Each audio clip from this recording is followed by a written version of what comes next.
जय श्री कृष्णा। राधे राधे। चॉकलेट मामी से मैं सीमा सिंह आपका स्वागत करती हूँ। आइए अब हम चातुर्मास के महात्म्य का 13वां अध्याय 13वें दिन की कथा और अंत में आरती सुनेंगे। आइए सबसे पहले हम चातुर्मास का 13वां अध्याय सुनते हैं। पेजवन गालव ऋषि से बोले कि हे मुनिवर, भगवान शालिग्राम जगत के आदि कारण और सनातन हैं। ये पत्थर किस प्रकार से हो गए, कृपया करके आप मुझे विस्तार से कहिए। भगवान, आप तो तीर्थ रूप हैं, जिनके दर्शन करने मात्र से ही मनुष्य के पाप धुल जाते हैं।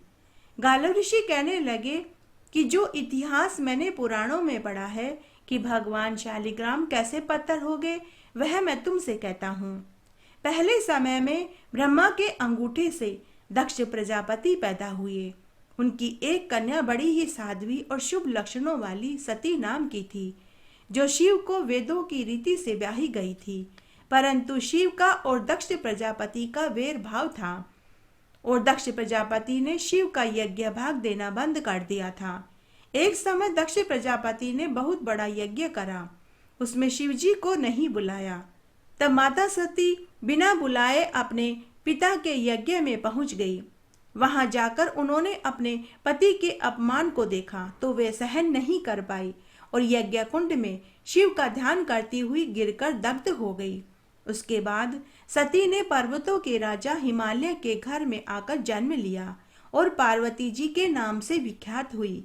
पार्वती जी सदैव ही शिव भक्ति में रत रहती थी और शिव के व्रतों में परायण रहती थी। इस प्रकार शिवजी को वरण के लिए उसने बहुत तप किया। अंतर्यामी भगवान महादेव ने उसकी ऐसी अटल भक्ति देखी तो एक समय पार्वती जी को दर्शन दिया और उसके साथ विवाह करना स्वीकार कर लिया। सप्त ऋषियों को राजा हिमाचल के पास विवाह के निश्चय के लिए भेजा। राजा ने कहा कि यदि शिवजी महाराज मेरी कन्या के साथ विवाह करना चाहें तो इससे उत्तम बात और क्या हो सकती है। लगन के समय ब्रह्मा विष्णु इंद्र सभी देवता बाराती बनकर गए। स्वयं शिव नंदी की सवारी करके पहुंचे। राजा हिमाचल ने उनका मधु पर्ग आदि से बड़ा आदर सत्कार किया। वेदों की रीति से अपनी कन्या का विवाह महादेव जी के साथ करा दिया। तब महादेव जी पार्वती जी को लेकर हिमाचल पर पहुंचे। महादेव जी ने पार्वती जी के रहने के लिए विश्वकर्मा को आज्ञा दी और एक सुंदर महल बनाने का आदेश दिया, जिसमें अति सुंदर मणि लगी हुई थी। बड़े सुंदर बाग बगीचे थे, कामधेनु गाय थी, जहां तहां कल्प वृक्ष लगे हुए थे, नंदीगण आदि जिसके द्वार पर उपस्थित रहते थे। इस प्रकार 3 नेत्रों वाले त्रिशूल हाथ में लिए हुए शिवजी महाराज पार्वती जी के सहित वहां बड़ी प्रसन्नता से रहने लगे। वहां कैलाश में अति सुंदर काम को उद्दीपन करने की प्रत्येक सामग्री विद्यमान थी। उसी समय कामदेव, जो कि शिवजी के शाप से भस्म हो गया था, वायु रूप में शिवजी के पास आकर स्तुति करने लगा और बोला कि हे महादेव, कि हे शिव, हे कल्याण के कर्ता, हे सर्व रूप, आपको नमस्कार है। आप सारे लोक का संहार करने वाले तथा सब चराचर जीवों के स्वामी हैं। आपको नमस्कार है। ऐसे भक्ति युक्त वचन सुनकर महादेव जी कहने लगे कि मैंने कोप करके हे कामदेव तुमको दग्ध कर दिया था। अब तुम मेरी शरण में आए हो तो मैं बहुत प्रसन्न हुआ और वर देता हूँ कि तुम पहले जैसे शरीर को प्राप्त हो जाओगे। ऐसा वरदान पाकर कामदेव दिव्य वस्त्र पहने हुए, सुंदर आकृति वाले, सुंदर आभूषणों से सजे हुए, पुष्प के बाण तथा धनुष धारण किए हुए शिवजी महाराज के चरणों में आकर नमस्कार किया। इस प्रकार बहुत समय पश्चात पार्वती जी के काम के वशीभूत होकर मैथुन कर्म के लिए शिव से प्रार्थना करने वाली थी।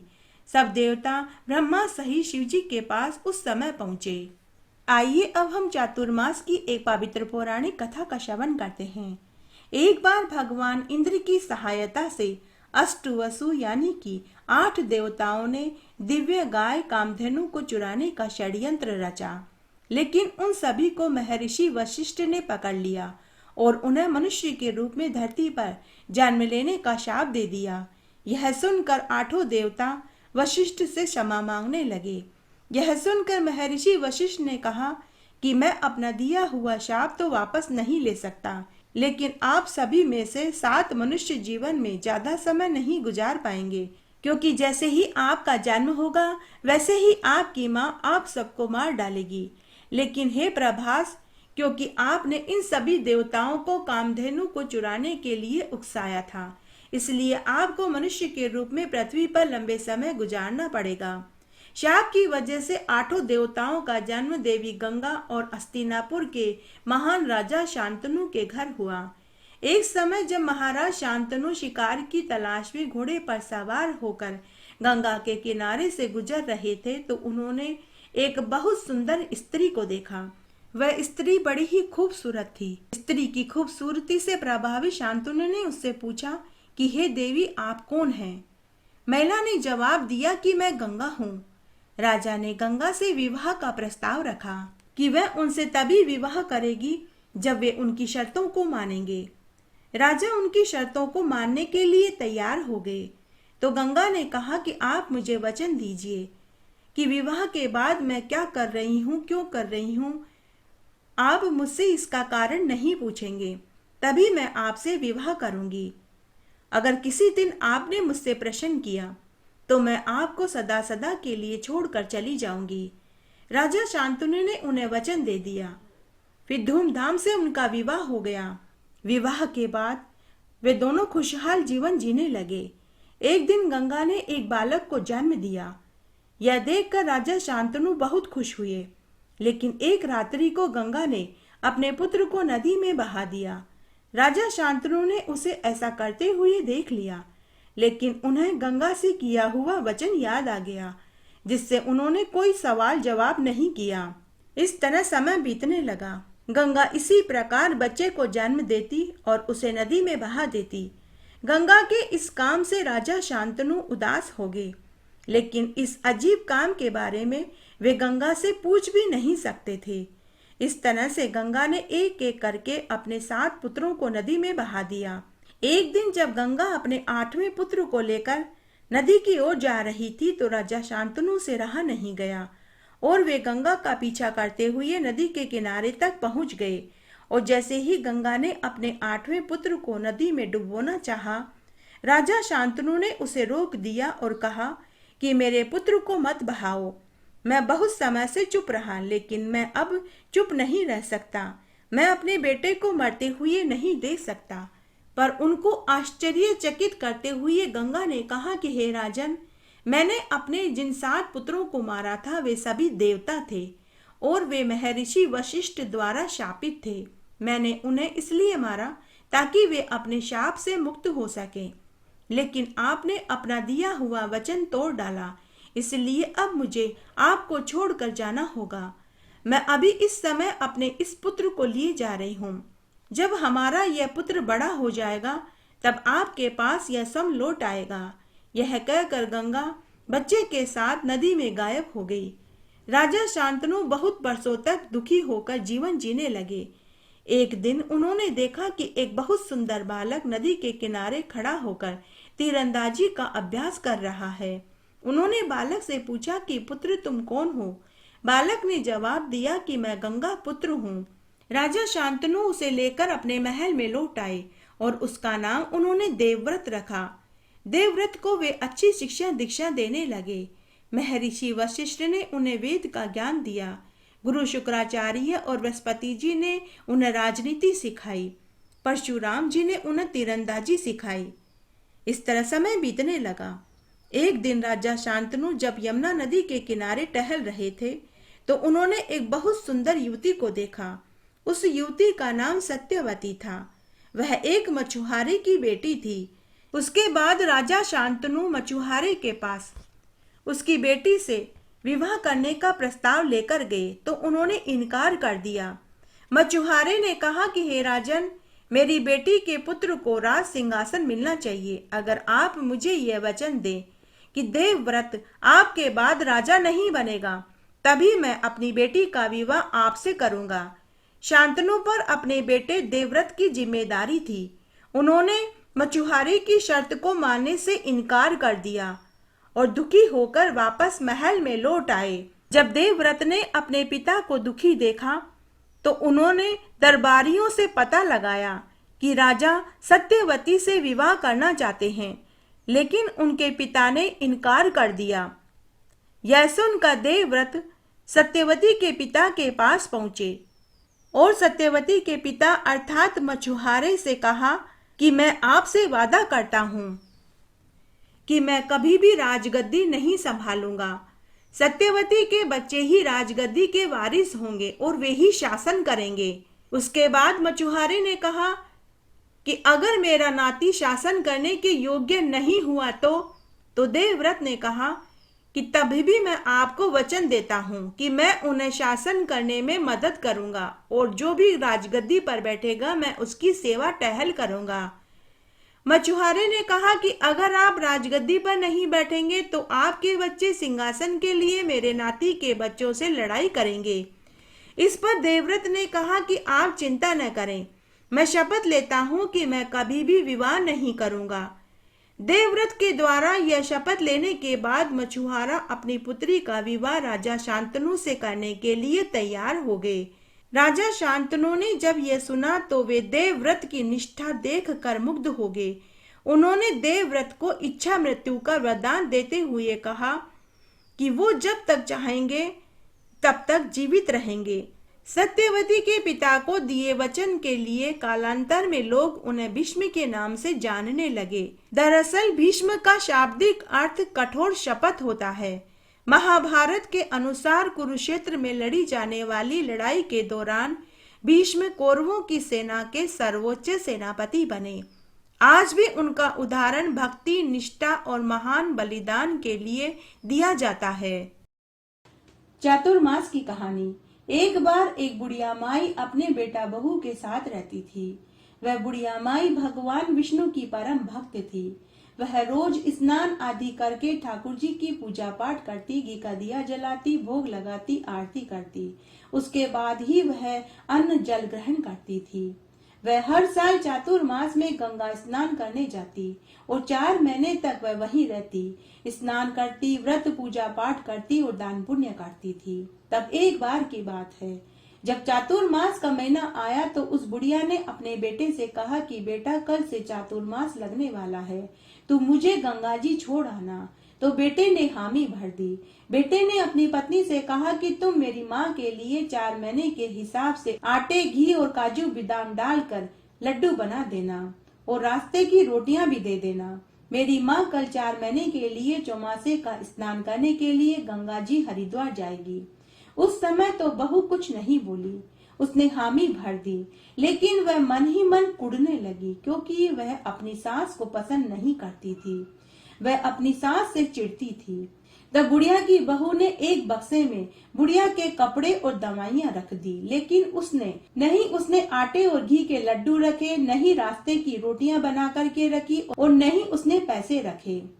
उसने रास्ते की रोटियों की जगह आंगन के पापड़े उतार कर कपड़े की पोटली में बांध करके बक्से में रख दिया। जब बुढ़िया का बेटा अपनी माँ को ले जाने की तैयारी करने लगा तो बुढ़िया की बहू अपनी सास के पास आई और बोली कि सासू माँ, मैंने इस बक्से में आपके कपड़े, दवाइयाँ, पैसे और आटे और घी के लड्डू और रास्ते की रोटियां रख दी है। जब भी भूख लगे आप खा लेना। तब बुढ़िया ने अपनी बहू को ढेरों आशीर्वाद दिए। बहू सौभाग्यवती रहो, दूधो नहाओ, पूतो पलो, लाखों में बैठो, करोड़ों में उठो, पीला खाओ, पीला पहनो इत्यादि बहुत सारा आशीर्वाद दिया।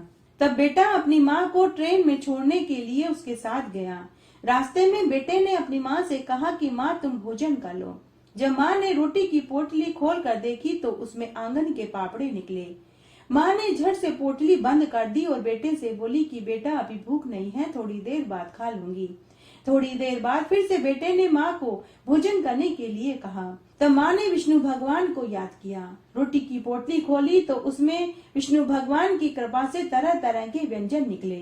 दोनों माँ बेटे ने भर पेट भोजन खाया। उसके बाद दोनों माँ बेटे हरिद्वार पहुँचे। बेटे ने अपनी माँ के लिए गंगा जी के तट पर झोपड़ी बना कर के दे दी और 4 महीनों के जितना राशन, तेल, चीनी, घी, आटा, गुड़ भी रख दिया और अपनी माँ से बोला कि माँ 4 महीने के बाद आकर मैं तुम्हें ले जाऊंगा। फिर बेटे ने आसपास के सभी तीर्थ यात्रियों से कहा कि आप सब मेरी माँ का ध्यान रखना, मेरी माँ यहाँ अकेली है, मैं 4 महीने बाद आकर अपनी माँ को ले जाऊंगा।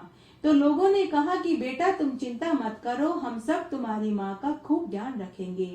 उसके बाद बेटे ने अपनी माँ के चरण छुए। माँ ने अपने बेटे को ढेरों आशीर्वाद दिया। बेटा घर आ गया।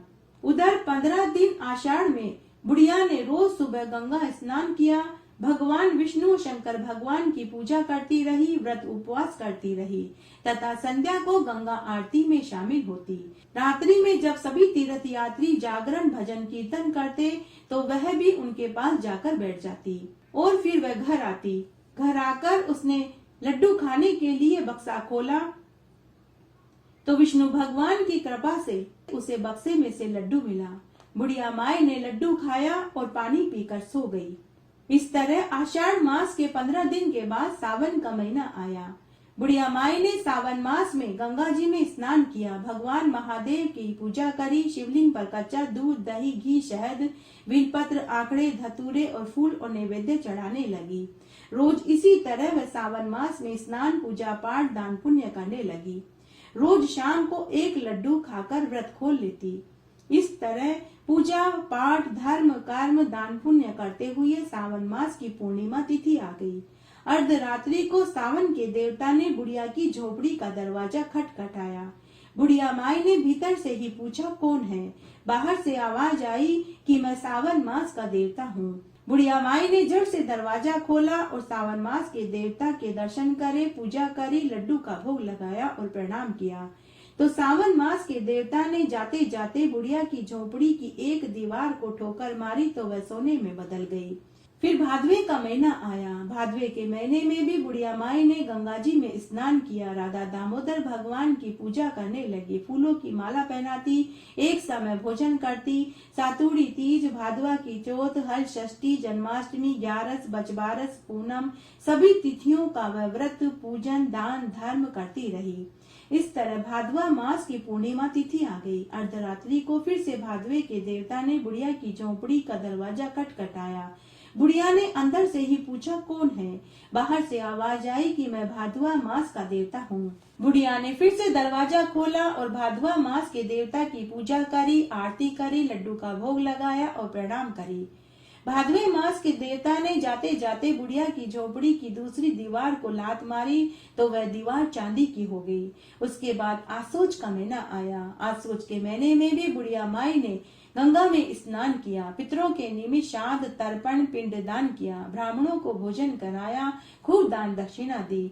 फिर नवरात्रि के व्रत में घट स्थापना करी। 9 दिन के 9 व्रत करे और 9 कन्याओं और 1 लांगुर को भोजन कराया, दान दक्षिणा दी। शरद पूर्णिमा का व्रत करा, खीर बनाकर भगवान हरि के भोग लगाया। इस तरह आश्विन पूर्णिमा आ गई। फिर आश्विन पूर्णिमा की अर्धरात्रि को आसोज के देवता ने बुढ़िया की झोपड़ी का दरवाजा खटखटाया। बुढ़िया ने पूछा कि कौन है? बाहर से आवाज आई कि मैं आश्विन मास का देवता हूँ। बुढ़िया ने दरवाजा खोलकर आसोज के देवता की पूजा करी, आरती करी, लड्डू का भोग लगाया और प्रणाम करी। तो आसोज के देवता ने तीसरी दीवार को ठोकर मारी तो वह हीरे मोती की हो गई। फिर कार्तिक का महीना आया। बुढ़िया माई ने पवित्र कार्तिक मास में गंगा स्नान तारों की छांव में करने लगी। तुलसी जी सींचने लगी, पीपल पतवारी सींचने लगी, सूर्य नारायण भगवान को अर्घ्य देने लगी, दिया बाती करने लगी और मंदिरों में परिक्रमा करने लगी। 11 पंच विघ्न व्रत करे, करवा चौथ, अहोई अष्टमी के व्रत करे, तुलसी विवाह करवाया। कार्तिक की कथा कहानियों और महात्म्य को सुनने लगी। ईली और गुण की कहानी सुनी, तपसी लपसी की कहानी सुनी, राम सीता लक्ष्मण माता की कहानी सुनी, राधा दामोदर जी की कहानी सुनी, गंगा जमुना की कहानी सुनी, शालिग्राम भगवान की कहानी सुनी और धरती माता की कहानी सुनने लगी और 1 टका दान में देने लगी। उसके बाद उसने चातुर्मास के व्रतों का उद्यापन किया। जब कार्तिक पूर्णिमा आई तो अर्धरात्रि को कार्तिक के भगवान ने बुढ़िया का दरवाजा खटखटाया। बुढ़िया ने झट से दरवाजा खोला तो उसे साक्षात कार्तिक के राधा दामोदर भगवान ने दर्शन दिए। कार्तिक के राधा दामोदर भगवान ने बुढ़िया को कंचन जैसी काया दी। उसकी झोपड़ी में अन्न, धन और हीरे मोती के भंडार भर दिए और उसे आशीर्वाद देकर अंतर्ध्यान हो गए। उसके बाद दूसरे दिन बेटा अपनी माँ को लेने हरिद्वार पहुंचा, लेकिन उसे न तो झोपड़ी दिखाई दी और न ही उसे उसकी माँ दिखाई दी। तब उसने आसपास के लोगों से पूछा कि मैं अपनी माँ को 4 महीने पहले यहाँ झोपड़ी बनाकर छोड़ गया था, लेकिन अब वहाँ न तो झोपड़ी है और न ही मेरी माँ। तब लोगों ने कहा कि बेटा तुम्हारी माँ तो देवी है देवी। उन्होंने पूरे चातुर्मास में स्नान, व्रत, धर्म, कर्म, पूजा पाठ किए। उनके ऊपर तो चातुर्मास के देवता टूटे हैं। देखो तुम्हारी माँ तो सोने चांदी हीरे मोती से बनी झोपड़ी में रहती है। बेटा अपनी माँ के पास गया, उसने माँ के ठाट बाट देखे तो बेटे को चातुर्मास की महिमा समझ में आ गई। बेटे ने अपनी माँ के चरण छुए। उसके बाद बेटा अपनी माँ और धन को लेकर घर आया। जब उसकी पत्नी को पता चला तो वह जल भुन गई। वह मनी मन सोचने लगी कि अगले बरस जब चातुर्मास का महीना लगेगा तो मैं अपनी माँ को भी गंगा स्नान करने के लिए भेजूंगी, ताकि मेरी माँ को भी खूब धन मिले। इस तरह समय बीतने लगा। साल भर बाद जब चातुर्मास का महीना आया तो बुढ़िया की बहू ने अपनी माँ को भी गंगा स्नान करने के लिए भेजना चाहा। तो उसने अपने पति से कहा कि अब की बार आप मेरी माँ को भी हरिद्वार छोड़ कर आइए और झोपड़ी बना कर के देकर आइए। मेरी माँ भी हरिद्वार में रहकर चातुर्मास का स्नान करेगी। तब बुढ़िया की बहू ने अपनी माँ के लिए आटे, गुड़, घी, काजू, बादाम डालकर 4 महीने के हिसाब से लड्डू बना कर के दे दिए। बुढ़िया का बेटा अपनी सास को भी गंगा के तट पर झोपड़ी बना कर के छोड़ आया। लेकिन बुढ़िया की बहू की माँ न तो गंगा स्नान करती थी, न पूजा पाठ, व्रत, दान पुण्य करती थी। रोज सुबह बिना स्नान किए ही लड्डू खाती और पूरे पूरे दिन और पूरी पूरी रात सोती रहती। इस तरह आषाढ़ के 15 दिन यूं ही निकल गए। सावन मास भी जैसे आया वैसे ही वापस चला गया। तब सावन पूर्णिमा के दिन सावन के देवता ने दरवाजा खटखटाया तो बुढ़िया की बहू की माँ नाराज होते हुए बोली कि कौन है, चले जाओ, क्यों मेरी नींद खराब करते हो। और वह उनको गालियां देने लगी। तब सावन के देवता रुष्ट हो गए और बुढ़िया की झोपड़ी की एक दीवार को ठोकर मारी तो वह पूरी दीवार गिर गई। अब उसकी झोपड़ी में कुत्ते और सुअर अंदर आने लगे। बुढ़िया की बहू की माँ दुखी और परेशान होने लगी। इस तरह से भादवा आसोज का महीना भी आया और निकल गया, लेकिन बुढ़िया की बहू की माँ की दिनचर्या नहीं बदली। वह पूरे पूरे दिन लड्डू खाकर सोती रहती थी। पूरे पूरे दिन और पूरी रात लड्डू खाकर सोती रहती थी। जब भादवा और आसोज के देवता ने बुढ़िया की बहू की माँ को झोपड़ी का दरवाजा खुलवाना चाहा तो उसने उनके लिए भी दरवाजा नहीं खोला। तो उन्होंने भी झोपड़ी की दूसरी और तीसरी दीवार को ठोकर मारी तो पूरी झोपड़ी टूट गई। उसके बाद कार्तिक का महीना आया, लेकिन बुढ़िया की बहू की माँ उसी तरह पूरे दिन रात लड्डू खाकर सोती रहती। तब कार्तिक के देवता ने बुढ़िया की बहू की माँ को ठोकर मारी तो वह गधी की योनि को प्राप्त हो गई। दूसरे दिन जवाई अपनी सास को लेने पहुंचा। इस बार भी उसे न तो झोपड़ी दिखाई दी और न ही सास दिखाई दी। तो उसने आसपास के लोगों से पूछा तो लोगों ने कहा कि बेटा तुम्हारी सास तो बड़ी ही दरिद्री थी। वह न तो चातुर्मास में स्नान करती थी, न ही व्रत, उपवास और दान पुण्य करती थी। उसे तो चातुर्मास के देवता ने शाप दिया है। वह तो गधी की योनि को प्राप्त हो गई। देखो तुम्हारी सास झोपड़ी के मलबे के ऊपर बैठी है। बुढ़िया का बेटा गधी रूप में सास को लेकर घर आया। उसकी पत्नी आते ही बोली कि कहाँ है मेरी माँ और कहाँ है मेरी माँ का धन। तो पति ने अपनी पत्नी को पूरी सच्चाई बताई। साथ ही कहा कि तुमने मेरी माँ को न तो लड्डू बना करके दिए और न ही रास्ते की रोटियां बना करके दी। तुमने आंगन के पापड़े कपड़े में बांध करके दिए थे और खुद की माँ के लिए आटे और घी के लड्डू बना करके दिए थे। मेरी माँ तो साक्षात अन्नपूर्णा है, अन्नपूर्णा। जैसी करनी वैसी भरनी। तब उसकी पत्नी रोने लगी और पति से बोली कि अब मेरी माँ गधी से मनुष्य योनि को कैसे प्राप्त होगी।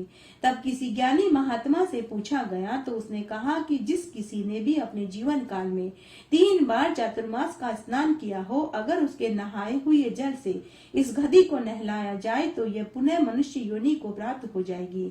उसके बाद बुढ़िया की बहू अपनी सास के चरणों में गिर पड़ी और अपनी गलती की माफी मांगने लगी। उसके बाद पंडित जी द्वारा बताई गई विधि के अनुसार बुढ़िया के नहाए हुए जल से गधी को नहलाया गया तो वह मनुष्य की योनि को प्राप्त हो गई। जय हो चातुर्मास के देवता की। करती हो तो पूरी हो तो परवान चढ़े, भूले बिसरे नाम तेरे भंडार में भरे। पूरे चातुर्मास में सब कथा कहानियां सुनने के बाद में आड़ी बाड़ी की कहानी जरूर सुननी चाहिए। आइए अब हम आड़ी बाड़ी की कहानी सुनते हैं। आड़ी बाड़ी सोनारी बाड़ी, जिमे बैठी कान कुंवारी काई पूजे, दशा माता की बाड़ी पूजे, दिहाड़ी बाड़ी की बाड़ी पूजे, गजानन भगवान की बाड़ी पूजे, सूरज भगवान की बाड़ी पूजे, विष्णु भगवान की बाड़ी पूजे, सत्यनारायण भगवान की बाड़ी पूजय, तुलसी माता की बाड़ी पूजय, बथवारी माता की बाड़ी पूजय, माउस भगवान की बाड़ी पूजय, एकादशी भगवान की बाड़ी पूजय, धर्मराज जी की बाड़ी पूजय, पोपाबाई की बाड़ी पूजय, राम लक्ष्मण सीता माता की बाड़ी पूजय, विश्राम भाव जी की बाड़ी पूजय, संतोषी माता की बाड़ी पूजय, 33 कोटि देवी देवताओं की बाड़ी पूजय। बाड़ी पूजे से काई होवे, अन्न होवे, धन होवे, लाज होवे, लक्ष्मी होवे, लाभ होवे, रिद्धि होवे, सिद्धि होवे, साईं जी को साथ होवे, पोता को परिवार होवे, पोता होवे, दोहिता होवे, दोहिता के लिए खीर खांड रांधे, पोता बहू के लिए राबड़ी रांधे, खाटी लागे राबड़ी, मीठी लागे खीर, चढ़ी चढ़ाई लेकी आई, गोरी ढूंढ विनायक, ढूंढना भरा भांडना, सोना का ढांकना, रिमता जिमता दूध सरांध्या, बहू परोसे सासू जी में, सासू परोसे बहू जी में, सासू खाटल्या बहू पाटल्या, मंदरिया मंदराड़ी बात, गले टके का हार, आ बात कटे की है, अमूल्या की डाल की कहवे, सरोवर की पाल की कहवे, अन्न के आटे की कहवे, जल के लोटे की कहवे, तुलसी के क्यारे की कहवे, 4 भाई बहन की कहवे, जो मिले तो नगन होता, नगन न बन पावे तो 12 मन का लाडू करे, 12 मन का लाडू न बन पावे तो 6 मन का लाडू करे, 6 मन का लाडू न बन पावे तो 1.5 मन का लाडू करे, 1.5 मन का लाडू न बन पावे तो 1 मन का लाडू करे, 1 मन का लाडू न बन पावे तो 12 महीने की बात लेकर